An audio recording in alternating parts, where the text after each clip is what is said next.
Welcome back to another immigration law video. Today, I'm going to be talking about TN visas and in particular, the TN visa interview and what to expect during the TN visa interview. Now, for years, the U.S. Customs and Border Protection allowed attorneys to represent their clients in person at ports of entry.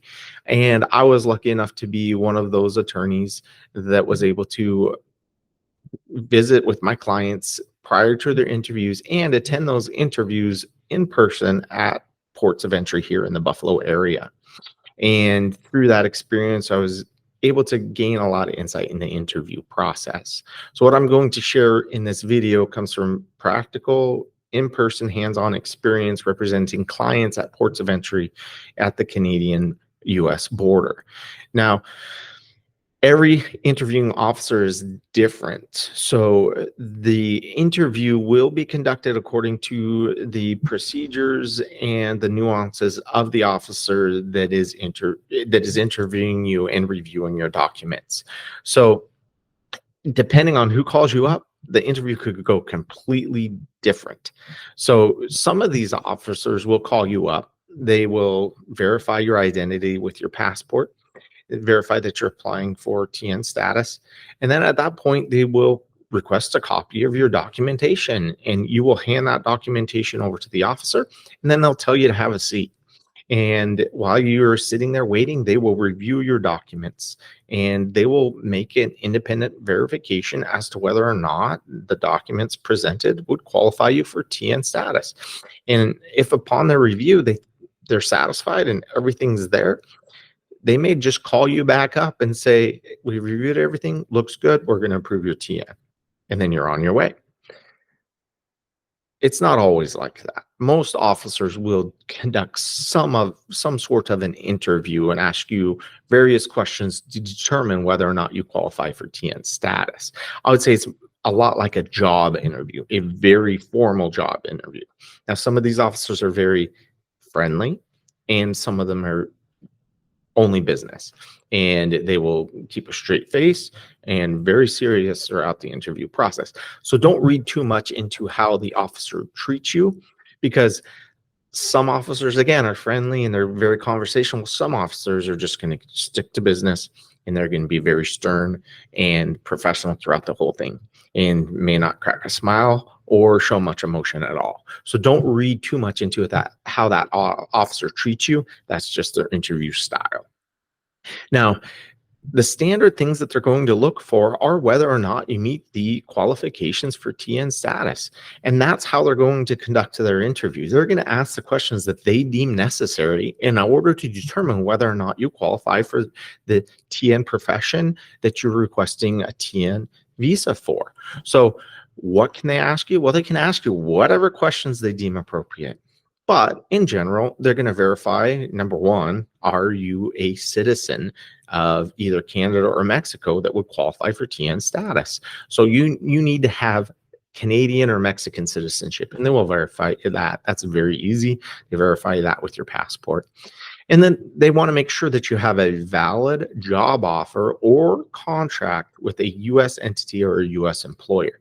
And that the work that you have the job offer for is for professional level employment under one of the professions listed under the USMCA or the NAFTA professions list.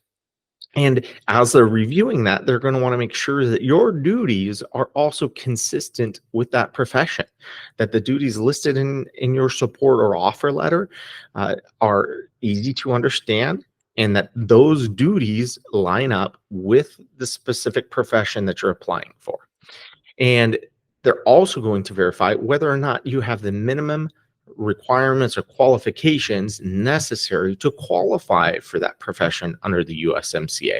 So whether it's a degree requirement, a degree plus experience requirement, you need to be able to prove that. Well, how is that proven? That is proven through your original degrees, your transcripts, former employer letters, to show that you have that requisite education, experience, or even licensure. Maybe you are a certified accountant or professional engineer. So you should be prepared with the original documents to support that. And they're also going to verify that this is a temporary position, that you aren't coming to be here in the United States permanently, but you're only coming for this job and it's your intention to return to Canada at the end of this temporary employment. Now, that does not mean you can't continue to extend your TN status. It just simply means that at the time of entry to the United States, you must indicate that this is temporary and you have no other intentions other than working for your employer and then returning to your home country at the end of your temporary employment. And through this process, there are certain questions they tend to ask. And the first questions they tend to ask are what I call the litmus test, or kind of like they're setting the tone, kind of like a lie detector, because they know the answers to these questions. So they ask them to you so they can see how you answer questions that they know the answers to. They will ask, what is your name? What is your birthday? Have you ever lived or in the United States before? Have you ever visited the United States before? Have you worked in the United States before? They have this information in their system. They have your passport in front of you. They know the answers to these questions.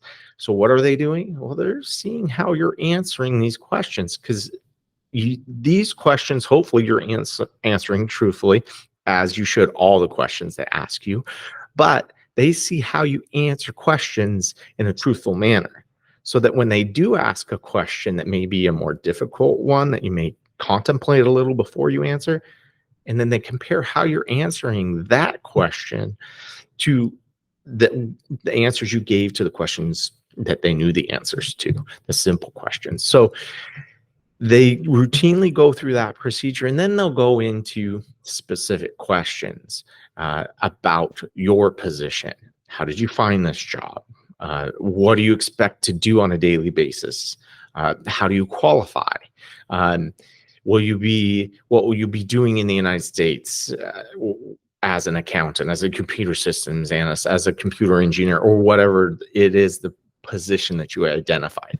And some of these officers may ask you to independently write down what your duties will be, or what you expect your duties to be in the United States, on separate pieces of paper independent of that support or offer letter you've presented.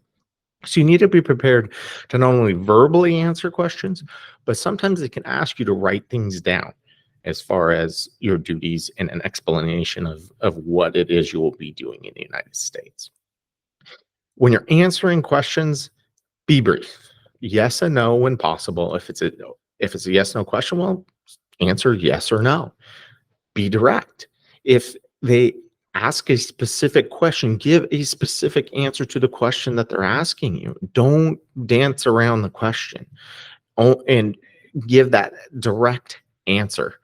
Have you ever worked or lived in the United States? Yes or no? Yes, I have. Well, when did you last live in the United States? Well, I last lived in the United States in February of 2020. And I was in the United States until April of 2020.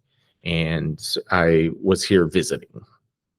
Whatever the answer is, be direct, be specific, answer that question they're asking you. Don't dance around it. And of course, the most important thing is be truthful in this process. A lot of the questions they ask you, they have answers to. And even if they don't have the answers to the questions, they're verifying the truthfulness of your answers, as well as you're answering and discussing your profession, to determine whether or not you do qualify for TN status.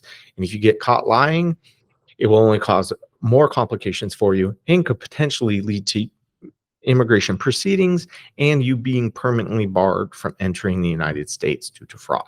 So always tell the truth. Now, at the end of the process, after they've approved your TN visa, they will verify that they've approved it. They'll take your photograph, they'll take your fingerprints.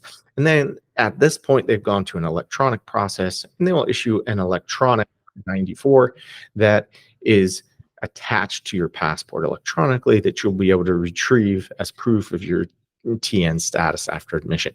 And they often make errors here, so make sure after the interview process that you pull that I-94 to verify that you're admitted properly in TN status. But in the end, interview process can be intimidating. Make sure you have the proper documents, that you are adequately prepared and that you qualify for the status that you're applying for under a TN. If you do that and you approach this interview such as a job interview, and you are professional and you answer the questions directly to the officer and you're truthful throughout the process, then in general, these interviews do go over smoothly, and you should have a relatively good experience interacting with that board officer. And most of them at the end of the process do open up after they've approved you. And if it does go south, they will tell you the reasons why they would be rejecting you or not admitting you in TN status, and then give you most of the time an opportunity to return to correct any missing documentation that you might have. If you have any other questions about TN visas in general, or the TN visa interview process, or need assistance in applying for a TN visa at a U.S. port of entry, we handle these cases all the time, have been there many times in person, and can help you out with this process. If you haven't already, please subscribe to our channel for upcoming videos, hit the like button, and share our content with others out there that you think might find this content helpful. Thank you for watching, and have a great day.